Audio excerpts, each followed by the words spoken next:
Hello बच्चों, कैसे हो सब? Hope so you all good. So welcome to my channel V education.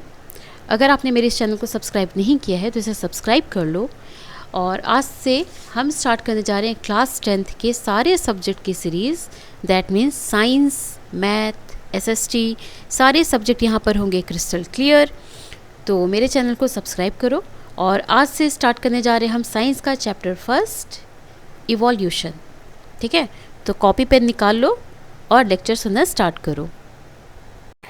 तो देखो स्क्रीन पे मैंने शेयर किया हुआ है क्लास 10th का सिलेबस, साइंस का सिलेबस मैंने शेयर किया है, जिसमें सबसे पहला चैप्टर है आपका जीवों का विकास, दैट मीन्स इवोल्यूशन। तो इस चैप्टर में हमें पढ़ना है कि जीवों का विकास कैसे हुआ, इसमें कौन कौन सी थ्योरी आई, किसने इस थ्योरी को दिया। ठीक है, चलो स्क्रीनशॉट ले लो इसका। ओके, तो अगर हम इवोल्यूशन की बात करें, जैव विकास का बात करें, तो सबसे पहले तो हमें ये पता होना चाहिए कि यहाँ पर इस अर्थ पे, जिस प्लेनेट पे हम रह रहे हैं, उस प्लेनेट पे कितनी सारी प्रजातियाँ हुई। मतलब हमारे इस प्लेनेट पे हज़ारों लाखों की संख्या में जीवों की प्रजातियाँ हैं बच्चों, है ना। मतलब बहुत सारे जीव हैं, बहुत सारे एनिमल्स हैं जिनके बारे में हमें पता नहीं है। सोचो, लाखों हज़ारों की संख्या में एनिमल्स हैं इस प्लेनेट पे। तो कुछ ऐसे हैं जिन्हें हम जानते हैं और कुछ ऐसे हैं जिनके बारे में हम सुनते हैं, जैसे मूवीज़ वगैरह में देखते हैं कि डायनासोर कभी थे। हाँ, डायनासोर थे, कई तरह के डायनासोर थे, है ना। तो कुछ ऐसे एनिमल्स हैं जो हमारे सामने हैं, जिन्हें हम देख और कुछ ऐसे एनिमल्स हैं जो अब विलुप्त हो चुके हैं, या यूँ कहें जो जीवाश्म बन चुके हैं, है ना। तो उन्हीं जीवाश्म से एक है डायनासोर। सबने सुना है डायनासोर को, मूवीज़ में देखा भी है डायनासोर को, है ना। तो डायनासोर थे, इस बात की क्या प्रमाण, क्या प्रूफ है कि डायनासोर थे इस अर्थ पे? तो डायनासोर थे, इसका प्रूफ, तो अगर इसके प्रूफ की बात करें कि डायनासोर थे इस प्लेनेट पे, तो अभी जो जबलपुर के पास लमेटा घाट है, वहाँ पर नर्मदा घाटी है, उसके आसपास के इलाके में डायनासोर के मिलने की पुष्टि हुई है। तो इसमें ये पता चला है कि इस प्लेनेट पे, हमारी पृथ्वी पर 2,00,000 लाख से लेकर 600 लाख पहले डायनासोर का राज था। सोचो, मतलब आज से 2000 लाख वर्ष पहले यहाँ पर डायनासोर मिलते थे। और डायनासोर भी जो थे वो कई तरह, उनमें से कुछ छोटे डायनासोर थे, कुछ बहुत बड़े, बहुत ज़्यादा ही विशालकाय थे। तो जैसे कि 50 सेंटीमीटर से लेकर 40 मीटर तक के डायनासोर थे। सोचो, इतनी उनकी लेंथ होती थी। कुछ मांसाहारी थे, कुछ शाकाहारी थे, कोई 2 पैरों पर चलने वाला था, कोई 4 पैरों पर चलने वाला था, तो कोई उड़ने वाले, मतलब इस तरह के डायनासोर। फिर धीरे धीरे क्या हुआ, जैसे हमारी प्रकृति में बदलाव आए। ठीक है, इस चैप्टर में आगे हम एक टॉपिक पढ़ेंगे, एडॉप्टेशन, अनुकूलन। जब प्रकृति में बदलाव आए, भोजन की कमी हुई या भूस्खलन हुआ, और भी जो भी प्राकृतिक आपदाएं हुई, जिसमें डायनासोर या कुछ ऐसे प्राणी जो आज की डेट में नहीं हैं, विलुप्त हो चुके हैं, वो अपने आप को ढाल नहीं पाए और धीरे धीरे वो खत्म हो गए, है ना। आपने क्लास 9th में पढ़ा होगा प्राकृतवास। क्या पढ़ा था उसमें कि किसी भी जीव को ढलने के लिए या उसके वृद्धि और विकास के लिए भोजन, प्रजनन और सुरक्षा की आवश्यकता होती है। ठीक है, अगर इनमें से किसी की कमी हो जाए तो जाहिर सी बात है कि वो प्रजातियां जो होती हैं या वो जीव जो होते हैं वो धीरे धीरे नष्ट होने लगते हैं, उनकी संख्या धीरे धीरे ख़त्म होने लगती है। तो ऐसा ही हुआ डायनासोर के साथ। ठीक है, तो चलिए नेक्स्ट टॉपिक हम देखते हैं, जीवों के विकास में आवास और उसका क्या प्रभाव पड़ा। ठीक है, चलो स्क्रीनशॉट ले लो, है ना। तो अभी हम देख रहे हैं भाई हमारी प्रकृति की क्या सिचुएशन है, कि कैसी स्थिति है हमारी प्रकृति की। कुछ प्रजातियां ऐसी हैं जो बहुत तेज़ी से बढ़ रही हैं और कुछ ऐसी हैं जो बहुत तेज़ी से घट रही हैं। एग्जाम्पल के लिए जैसे बाघों को देख लो, है ना। हमारे देश में बाघों की संख्या इतनी कम हो चुकी है बच्चों कि वो विलुप्ति के कगार पे पहुंच चुके हैं। सोचो, और भी बहुत सारे हैं, जैसे सोन चिड़िया हो गई, है ना। तो ये सब विलुप्ति के कगार पे हैं। पहले देखो चिड़िया कैसे आंगन में आके चींची करती थी, और अब देखो, अब तो चिड़िया दिखती ही नहीं है देखने के लिए। और वहीं पर अगर मनुष्यों की बात की जाए तो देखो मनुष्यों की संख्या कितनी तेज़ी से बढ़ रही है। तो मनुष्यों की संख्या इतनी तेज़ी से बढ़ रही है तो इस पर क्या असर पड़ेगा? जाहिर सी बात है, संसाधन की उत्पत्ति जो होगी वो विलुप्ति का या बदलाव का एक कारण बनेगा, है ना। तो चलो बच्चों, अब हम देखेंगे कि डार्विन जो थे उनका क्या रोल रहा इन सब में, है ना। डार्विन का क्या अनुभव रहा, उन्होंने क्या एक्सपीरियंस किया, उन्होंने क्या अवलोकन किया, अब इन सब के बारे में हम जानेंगे। देखो स्क्रीन पे मैंने शेयर किया हुआ है, ये है हमारे चार्ल्स डार्विन, जिन्होंने क्या बताया था, जिन्होंने जैववाद का सिद्धांत दिया था, विकासवाद का सिद्धांत दिया था। इन्होंने ही बताया था कि जो हमारे पूर्वज थे वो बंदर थे, ठीक है। इन्होंने ही जैव विकासवाद का सिद्धांत दिया। तो इन्होंने क्या क्या बताया, और जैसे प्राणियों के आवास हुए, उनके व्यवहार हुए, उनके मध्य संबंध, उन सब के बारे में जानकारी इकट्ठा की, उनको ऑब्जर्व किया और फिर जैव विकास के बारे में बताया। ओके, देखो तो एक बार क्या हुआ, जो डार्विन थे वो 1831 में इंग्लैंड से दक्षिण अमेरिका निकल गए। मतलब इंग्लैंड से होते हुए कहाँ पहुँचे, दक्षिण अमेरिका पहुँचे। बीगल उनका एक जहाज़ था, वो बीगल से सफ़र कर रहे थे, इसलिए इसे बीगल यात्रा कहा गया। और इस यात्रा को करते वक्त उन्होंने बहुत सारी चीज़ों को देखा, उन्हें स्टडी किया, जीवों के आवास के बारे में, प्रकृति में होने वाली घटनाओं के बारे में, इन सब के बारे में अध्ययन किया और जानकारी जुटाने लगे कि भाई जो जीव होते हैं वो अलग अलग प्रकार के जीव अलग अलग जगह पे सरवाइव नहीं कर पाते हैं। जैसे ठंडी जो बहुत ज़्यादा ठंड इलाका होता है, अगर वहाँ का कोई एनिमल आ गया किसी गर्म क्षेत्र में तो सरवाइव कर पाएगा क्या, नहीं कर पाएगा। तो क्यों नहीं कर पाता है, इन सब का उन्होंने क्या किया, अध्ययन किया। तो हुआ ये कि 1831 में जो डार्विन थे वो इंग्लैंड से होते हुए कहाँ पहुँचे, दक्षिण अमेरिका पहुँचे, ठीक है। साथ में उनके एक कैप्टन था। तो ये जो बीगल था ना, ये जो जहाज़ था ये बहुत बड़ा था, इसमें स्टडी के अलावा एक बहुत बड़ी सी लाइब्रेरी भी थी। तो इसी में वो अपने जितनी भी अवलोकन वगैरह करना, जानकारियाँ इकट्ठा करना, फिर स्टडी करना, वो सब उन्होंने इसमें काम किया। ये ऑलमोस्ट 1831 से स्टार्ट होके 1836, मतलब 5 साल तक ये सफ़र जारी रहा। सोचो 5 साल तक उन्होंने ये सफ़र किया। और इस सफ़र के दौरान उन्होंने क्या क्या पाया। सबसे पहले तो उन्होंने ये देखा कि जो समुद्र होते हैं, समुद्र के पानी के जो सैंपल होते हैं ना, पानी का सैंपल लिया, समुद्र के पानी का सैंपल लिया और उसमें स्टडी किया। तो उन्होंने ये देखा कि उसमें इतनी सारे छोटे छोटे जीव पाए जाते हैं और वहाँ पर भी एकदम फूड चेन जैसा स्ट्रक्चर दिखा कि खाने के लिए वहाँ पर एक फूड चेन जैसा स्ट्रक्चर नज़र आ रहा है, जैसे कि जंगल में होता है। जो साउथ अमेरिका होती है ना, साउथ अमेरिका की जंगल, तो साउथ अमेरिका का जैसा जंगल होता है, ठीक वैसा ही फूड चेन उनको कहाँ पर दिखा, उस पानी के सैंपल में दिखा, है ना। तो उनके मन में ये आता था कि अरे हर जगह संघर्ष है भाई, मतलब हर कोई, छोटा एनिमल हो, छोटा जीव हो, इंसेक्ट हो, बड़ा जीव हो, बड़ा एनिमल हो, कोई भी हो, सब क्या कर रहे हैं, संघर्ष कर रहे हैं, जीने के लिए सब संघर्ष कर रहे हैं। जो ढल जाता है प्रकृति के अनुसार वही आगे जाके ग्रोथ करता है, वृद्धि करता है, विकास करता है ना। फिर उन्होंने साउथ अमेरिका के पहाड़ पे पहुँचे। जब साउथ अमेरिका के पहाड़ पे गए तो वहाँ उन्हें एक चट्टान मिली, और जो चट्टान थी उसमें समुद्री जीवों के उन्हें जीवाश्म मिले, है ना। रेतीली समुद्र के किनारों के स्थान पर गए तो वहाँ ऊंचे चट्टानों से घिरे हुए समुद्री किनारों का जब उन्होंने अवलोकन किया तो उन्होंने यह पाया कि निरंतर जो प्रोसेस हो रहा है ना, निरंतर जो प्रक्रियाएं चल रही हैं, उससे पृथ्वी की सतह पर भी परिवर्तन आ रहा है। साथ ही साथ उन्होंने ये भी अपने अवलोकन के, अपनी यात्रा के दौरान ये अवलोकन किया कि जो विशाल काय विलुप्त जो स्तनधारी थे, जो सरीसृप थे, वो सब क्या हुए कि पूर्व के जीवों में और वर्तमान के जीवों में भिन्नताओं के साथ साथ कुछ समानताएं भी हैं। मतलब ऐसा नहीं है कि भाई हाँ जो ख़त्म हो चुके, दैट मीन्स जो विलुप्त हो चुके हैं उन प्राणी में और आज के प्राणियों में बहुत ज़्यादा डिफरेंस नहीं है। अगर डिफरेंस है तो थोड़ी बहुत समानताएं भी पाई उन्होंने, ठीक है।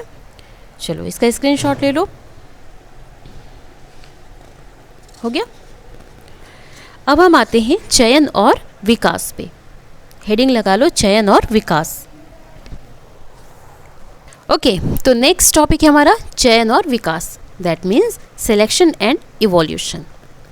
तो अब क्या हुआ, हमारे जो चार्ल्स डार्विन थे वो बीगल में सफ़र कर रहे थे। बीगल एक जहाज़ था जिसमें उन्होंने सफ़र किया लगभग 5 साल, और सफ़र करने के दौरान उन्होंने अवलोकन किया कि प्राणी जो एनिमल्स थे वो कैसे कैसे अपने आप को ढाले, जो अपने आप को ढाल लिए वो आगे जाके वृद्धि कर रहे हैं, विकास कर रहे हैं। जो अपने आप को नहीं ढाल पाए, प्रकृति के किसी भी बदलाव के कारण वो विलुप्त हो गए, ठीक। तो फिर क्या हुआ, बीगल का सफ़र ख़त्म हुआ और जो डार्विन थे वो इंग्लैंड वापस आ गए और जितना उन्होंने अवलोकन किया था उसका एक डिस्क्रिप्शन मतलब एक विवरण उन्होंने तैयार किया। तो उनके दिमाग में ये चल रहा था कि मनुष्य जो था वो अपनी इच्छा अनुसार लक्षणों का चयन करके जानवर और पौधों की अलग अलग प्रजाति तैयार कर लेता है। उनके मन में ये भी विचार आया कि अगर मनुष्य नई प्रजाति तैयार कर सकता है तो प्रकृति में दिखने वाले जो इतने अलग अलग प्रकार के जीव हैं वो किस चयन प्रक्रिया का नतीजा है।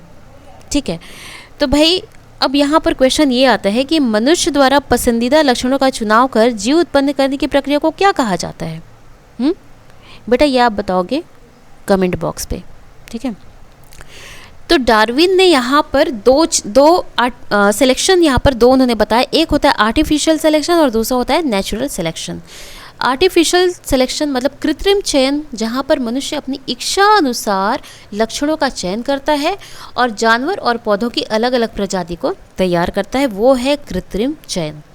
और प्राकृतिक चयन दैट मीन्स कि जहाँ पर प्रकृति में स्वतः ही परिवर्तन हो रहा है, मतलब प्रकृति में अपने आप जो परिवर्तन चल रहा है और परिवर्तन के फलस्वरूप अगर किसी जीव की उत्पत्ति हुई तो वो हुआ आपका प्राकृतिक चयन, जिसमें जो जीव है वो अपने आप को इस प्रकृति के अनुरूप ढालता है और आगे वही जाके वृद्धि और विकास करता है। क्लियर है? तो अब हम आते हैं विकास के सिद्धांत पर, थ्योरी ऑफ इवोल्यूशन। इसका स्क्रीनशॉट ले लो और हेडिंग लगाओ थ्योरी ऑफ इवोल्यूशन।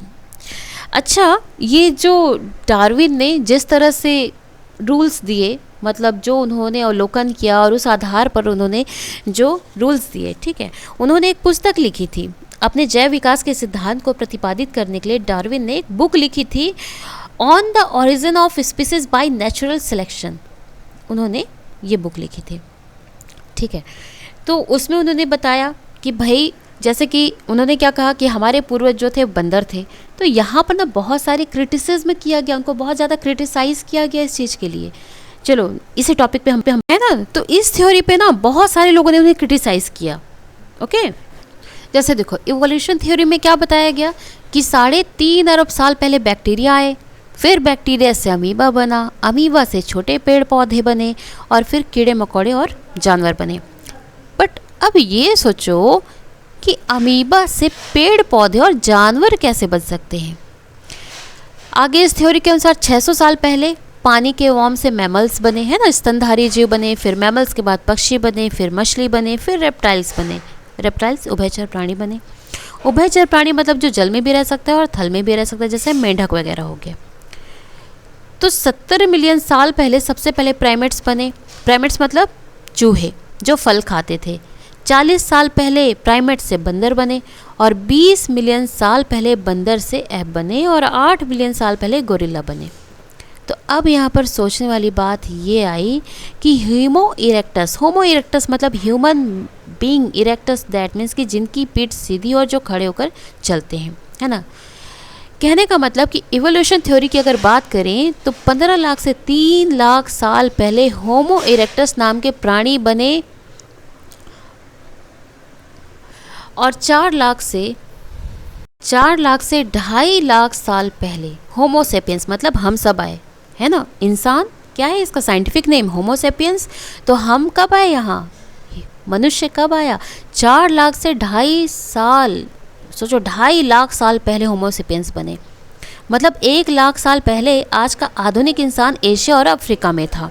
ठीक है, 40 से 35 हज़ार वर्ष पूर्व ये यूरोप में फैला और 30 हज़ार वर्ष पूर्व अमेरिका और 25 हज़ार पूर्व ये ऑस्ट्रेलिया में बसा। तो डार्विन ने ये बताया कि यह एक छोटा सा चूहा इंसान बन गया जो हालात के हिसाब से खुद भिन्न भिन्न रूप में ढालता गया और अंत में इंसान बन गया। इसके लिए उन्होंने एक और थ्योरी दी जिसे रिकॉम्बिनेशन अर्थात चूहे का किसी अन्य प्राणी के साथ निषेचन होना, जैसे शेर और एक सिंह, है ना, मतलब एक टाइगर और एक लॉयन दोनों को मिलाकर एक नया जानवर बना जिसे लाइगर कहा गया। ये सारे कॉन्सेप्ट किसने दिए? ये सारे कॉन्सेप्ट दिए हमारे चार्ल्स डार्विन ने। ठीक है, इसका स्क्रीनशॉट लो। चलो इसी तरह से जो हमारे जलीय जीव थे, जैसे मछलियाँ मेंढक बन गई। मेंढक उछलते बहुत थे तो प्रकृति ने क्रोकोडाइल बना दिया, सांप बना दिया, छिपकली बना दिया, ड्रैगन बना दिया, और इसी प्रक्रिया में प्रकृति में डायनासोर बना दिया। तो 65 लाख साल पहले सारे डायनासोर अचानक गायब हो गए। अब सवाल ये खड़ा है कि डार्विन क्या कहते हैं कि जितने भी पक्षी हैं वो सब डायनासोर से आए हैं, है ना। ये है डार्विन का कहना कि भाई जो हमारे अभी पक्षी वगैरह वो सब डायनासोर से आए हुए हैं। लेकिन अब उनको यहाँ पर क्रिटिसाइज़ किया गया। डार्विन जी के जो आलोचक है वो क्या कहते हैं कि प्रकृति में जो अचानक से बदलाव हुआ, जैसे कोई चाइनीज़ है, कोई अफ्रीकी है, कोई यूरोपीय, कोई भारतीय, लेकिन क्या वातावरण का परिवर्तन किसी को एक अलग जीव बना सकता है? How is it possible? यदि मनुष्य जल में रहने लगे तो क्या वो कुछ सालों बाद मछली बन जाएगा? यह भी सोचने की बात है। और लोगों का ये भी मानना है कि अगर ये डार्विन जी कहते हैं कि हमारे पूर्वज बंदर थे, तो जो बंदर अभी भी हैं वो बंदर क्यों हैं? वो इंसान क्यों नहीं बने? तब तो हमारी प्रकृति में बंदर होने ही नहीं चाहिए, क्योंकि हमारे पूर्वज तो बंदर थे, तो सारे बंदर तो इंसान में कन्वर्ट हो गए, है ना। तो अभी भी बंदर तो हैं प्रकृति में, so how is it possible? तो ये इन्हें क्रिटिसाइज़ किया गया था, इनकी इस थ्योरी को, है ना। खैर, it's a part of the topic. ये कुछ बस जीके था, आपका एक जनरल नॉलेज था, दैट्स इट।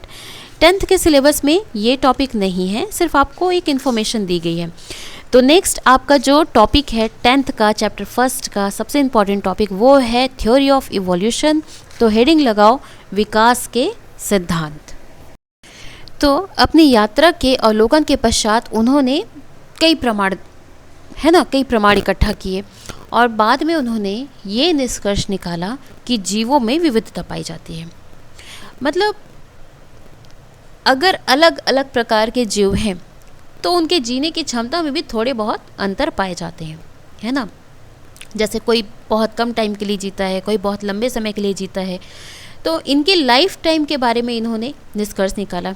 किसी की संतानें कम होती हैं तो किसी की बहुत ज़्यादा होती हैं, किसी की जीने की क्षमता ज़्यादा होती है। तो वही परिवेश में क्या हो जाते हैं, ढल कर जीते हैं और नई प्रजाति उनमें दिखाई देती है। तो और जेन्युइन भी है, जैसे कछुआ की बात करें जो बहुत लंबे साल तक जीता है ना, बहुत लंबे टाइम तक जीता है। और कुछ ऐसे बहुत सारे ऐसे प्राणी मिलेंगे जिनकी जो लाइफ टाइम होती है वो बहुत ही कम होती है।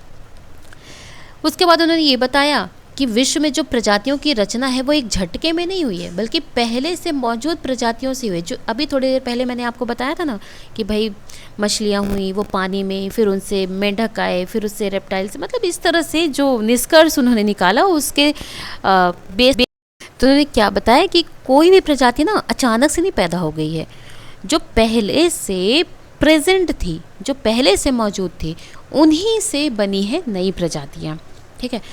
तो उन्होंने क्या बताया कि जीवों की उत्पत्ति एक समान पूर्वज से हुई है, जो अभी थोड़ी देर पहले मैंने आपको बताया था कि भाई एक जीव से दूसरा जीव कैसे पैदा, अमीबा से पेड़ पौधे कैसे हो रहे हैं, अमीबा से जीव कैसे उत्पन्न हो रहे हैं ना, अभी थोड़ी देर पहले मैंने जो कॉन्सेप्ट बताया था। तो उन्होंने ये बताया कि कोई भी जीव जो है ना वो अचानक से नहीं प्रकट हो गया है, जो नया जीव है वो अचानक से नहीं प्रकट हुआ है, वो अपने पूर्वज से ही, मतलब जीवों की जो उत्पत्ति हुई वो एक समान पूर्वज से हुई है। किसी भी जगह की जनसंख्या में पाए जाने वाले जीवों में भिन्नताएं होती हैं। इनमें से कुछ विभिन्नताएं जो एक पीढ़ी से दूसरी पीढ़ी में जाती हैं। साथ ही साथ इन्होंने ये बताया कि हर प्राणी जो होता है विशेष अस्तित्व को बनाए रखने के लिए इनमें कुछ भिन्नताएं होती हैं, और ये जो भिन्नताएं होती हैं ना, ये जो डिफरेंस होता है, यही एक पीढ़ी से दूसरी पीढ़ी में पहुंचता है, ठीक है। अब होता क्या है इसमें, जैसे जो नई पीढ़ी पर जो पहुंची विभिन्नताएं वो किसी भी परिस्थिति में रहने के लिए लाभदायक सिद्ध होती हैं, ठीक है। तो अब चलो हेडिंग लगाओ अनुकूलन। अनुकूलन दैट मीन्स कि जहाँ पर जीव अपने आप को ढाल लेता है और उसी के अकॉर्डिंग वो अपने आप में वृद्धि करता है, विकास करता है और अपनी एक नई प्रजाति बनाता है, ओके। तो नेक्स्ट टॉपिक है हमारा अनुकूलन। अनुकूलन क्या है? अनुकूलन दैट मीन्स कि जब कोई जीव बाहरी होने वाली, जैसे हमारी प्रकृति में कोई परिवर्तन हो रहा है, ठीक है, अचानक से बाढ़ आ गया, भूकंप आ गया और खाद्य संसाधनों की कमी हो गई, टेम्परेचर बढ़ गया, घट गया, उसके अकॉर्डिंग अगर जीव अपने आप को ढाल ले, मतलब विशेष परिस्थिति में वो अपने आप को ढाल ले और उसके बाद वो फिर वृद्धि एवं विकास करे, मतलब वहाँ पर वो सरवाइव कर ले, वही होता है अनुकूलन। क्लियर है? स्क्रीनशॉट लो। ओके, नेक्स्ट हेडिंग लगाओ, अनुकूलन के प्रकार। पहला प्रकार है इसमें स्ट्रक्चरल एडाप्टेशन या संरचनात्मक अनुकूलन, और दूसरा है आपका व्यवहारात्मक अनुकूलन। तो संरचनात्मक अनुकूलन नाम से ही समझ में आ रहा है कि जब जीवों के शरीर में कोई परिवर्तन हो जाए, है ना, जो बाहर से भी दिखाई देगा कि हाँ इसके शरीर में कोई परिवर्तन हुआ है। जैसे जो ठंडे प्रदेश में जो जंतु रहते हैं उनके शरीर का आकार कैसा होता है? शरीर का आकार तो बड़ा होता है, लेकिन पंजे जो होते हैं वो छोटे छोटे होते हैं, है ना। पोलर बियर जैसा हो गया, है ना, उसके पंजे और जो कान होंगे कैसे होंगे? छोटे छोटे होंगे। और जो गर्म प्रदेश, जो गर्म इलाका होगा ना, गर्म क्षेत्र में, तो जो बहुत ज़्यादा गर्म प्रदेश होता है वहाँ के जीव जो होंगे, वहाँ के जो एनिमल्स होंगे, उनके कान कैसे होते हैं? बड़े बड़े होते हैं। पंजे का आकार भी कैसा होता है? बड़ा होता है। तो ये क्या है? ये है संरचनात्मक अनुकूलन, जब किसी जीव के शरीर में कोई परिवर्तन आए। ओके। और व्यवहारात्मक अनुकूलन मतलब कि शरीर की संरचना में कोई इसमें परिवर्तन नहीं होगा, लेकिन वातावरण में अगर कोई चेंजेस आ जाए तो जो जीव होते हैं वो क्या करेंगे? वो माइग्रेट करेंगे। मतलब वो अपने आप को नहीं ढाल पा रहे हैं वहाँ पर, तो वहाँ से वो माइग्रेट करके किसी दूसरे क्षेत्र में जाएंगे जहाँ वो अपने आप को ढाल ले। ठीक है, चलो स्क्रीनशॉट लो। तो भाई अगर प्रकृति में कोई परिवर्तन हो जाए, मतलब बाहरी वातावरण में कोई चेंजेस आ जाए, तब एनिमल क्या करे? तो जाहिर सी बात है कि भाई उनको अगर जिंदा रहना है, जीवित रहना है, तो उनको वहाँ से जाना पड़ेगा। उन्हें ऐसी जगह पर जाना पड़ेगा जहाँ का एटमॉस्फेयर उनके अकॉर्डिंग हो, है ना। तो इसके लिए वो क्या करेंगे? माइग्रेट करेंगे, प्रवास। दैट मीन्स क्या कि जो जंतु है वो अपने मूल स्थान को छोड़कर, अपनी जगह को छोड़कर वो ऐसे जगह पर चला जाएगा जहाँ पर वो रहने के लायक हो, मतलब वो अपने आप को ढाल ले। और फिर जब परिस्थिति अनुकूल हो जाए तब वो अपने घर वापस आ जाए, मतलब जो उसका मूल आवास है वहाँ पर वापस आ जाए, जब परिस्थितियाँ उसके रहने के लायक हो जाए। ठीक है, तो इस तरह के जो एडेप्टेशन होते हैं ना, वो लिमिटेड टाइम के लिए, मतलब कि जब तक ठीक ठाक माहौल हो जाए तब भी वो वापस आते हैं, अदरवाइज़ वो दूसरे क्षेत्र में ही रहते हैं। और कब तक दूसरे क्षेत्र में रहेंगे? जब अपने मूल आवास में, जो उनका मूल स्थान है, जो उनका घर है, वहाँ की जब स्थितियाँ ठीक हो जाए उसके बाद फिर वो वापस आ जाते हैं। तो ये बहुत ही शॉर्ट टाइमिंग के लिए होता है, ये जो माइग्रेशन है ना, बहुत ही शॉर्ट टाइमिंग के लिए होता है। स्क्रीनशॉट लो। अब अगर हम पौधों में अनुकूलन की बात करें, तो पौधों में अनुकूलन के लिए जैसे पौधे किसी विशेष आवास, तापमान या पोषक पदार्थ की उपलब्धता के कारण जहाँ पर आसानी से रह पाएँ या अपने आप में स्वयं में कोई परिवर्तन कर लें। जैसे पोषण के लिए अगर हम बात करें तो पहाड़ी क्षेत्र में जो जिम्नोस्पर्म के पौधे होते हैं, उनकी जड़ों में खनिज लवण के अवशोषण को बढ़ाने के लिए और जड़ों की सुरक्षा के लिए कवक के साथ सहजीवी संबंध दर्शाता है। माइकोराइजा आपने पढ़ा होगा ना कि यहाँ पर सहजीवी संबंध स्थापित करता है। इसी तरह से जैसे कि नाइट्रोजन की कमी अगर कहीं पर हो जाए, किसी मिट्टी में नाइट्रोजन की अगर कमी हो जाए, तो वहाँ पर कीटहारी जो पादप होते हैं ना, जो कीड़ों को खाते हैं, सुने हो, जैसे कि ड्रोसेरा हो गया, है ना, ये यूट्रिकुलेरिया हो गया। तो ये पौधे क्या करते हैं? ये पानी में ही पाए जाएंगे, लेकिन ये क्या करते हैं? अब इनको नाइट्रोजन की कमी तो पूरी हो नहीं रही है, तो ये क्या करते हैं? जीवों को खाना शुरू कर देते हैं। इनकी जो पत्तियाँ होती हैं ना, उनका आकार बदल जाता है, उनकी संरचना बदल जाती है और वो कीड़ों का शिकार करते हैं नाइट्रोजन की कमी को पूरा करने के लिए, है ना। तो ये जो थे, ये अपने पोषण के लिए, मतलब अपने पोषक पदार्थों की कमी को दूर करने के लिए अपनी संरचना में क्या परिवर्तन ला रहे हैं। क्लियर है? तो ये सारी चीज़ें हैं अनुकूलन के अंतर्गत, जहाँ पर हमने अनुकूलन देखा, इसके प्रकारों को देखा। और तो बेटा जब आप नोट्स बनाओगे ना, तो उसके लिए मैं कुछ कीवर्ड्स बता देती हूँ। जैसे सबसे पहले आप हेडिंग लगाओगे जीवों का विकास। जीवों का विकास कैसे हुआ, उसमें आप थोड़ा सा एग्जाम्पल दे दोगे, जैसे डायनासोर का एग्जाम्पल दे दिए। उसके बाद आया प्रजातिकरण, फिर आया अनुकूलन के प्रकार हुए और क्यों हुआ अनुकूलन, ये आप बता दोगे। प्राकृतिक चयन क्या हुआ, कृत्रिम चयन क्या हुआ, जीवाश्म क्या हुआ। तो ये कुछ कीवर्ड्स हैं जिन पर आपको नोट्स बनाने हैं। और इसका जो एक्सरसाइज है, चैप्टर फर्स्ट जीवों के विकास के जो क्वेश्चन आंसर है वो मैं कल आपको कराऊंगी। तो आज आप इस चैप्टर को समझिए अच्छे से, 2 बार वीडियो को देखिए, नहीं समझ में आता 3 बार वीडियो को देखिए, और कल मैं इसका क्वेश्चन आंसर कराऊंगी और उसके बाद फिर आपका चैप्टर कंप्लीट हो जाएगा। ठीक है। 10th के जैसे जैसे आपके कोर्स सिलेबस जैसे जैसे कंप्लीट होते जाएंगे साइंस के, आपको प्रैक्टिकल नॉलेज भी इस पे दिया जाएगा। प्रैक्टिकल करके उस वीडियो को अपलोड किया जाएगा, जो आपके लिए बहुत ज़्यादा बेनिफिशियल होगा। तो कहने का मतलब ये है कि आपको थ्योरेटिकल और प्रैक्टिकल दोनों की इन्फॉर्मेशन मेरे इस चैनल पर दी जाएगी। ओके, तब तक पढ़ते रहो, खुश रहो, नोट्स बनाते रहो और नेक्स्ट वीडियो का वेट करो। ओके, नेक्स्ट वीडियो में इस चैप्टर के क्वेश्चन आंसर कराए जाएंगे और उसके बाद एक प्रैक्टिकल का वीडियो अपलोड किया जाएगा। Alright, take care, bye bye.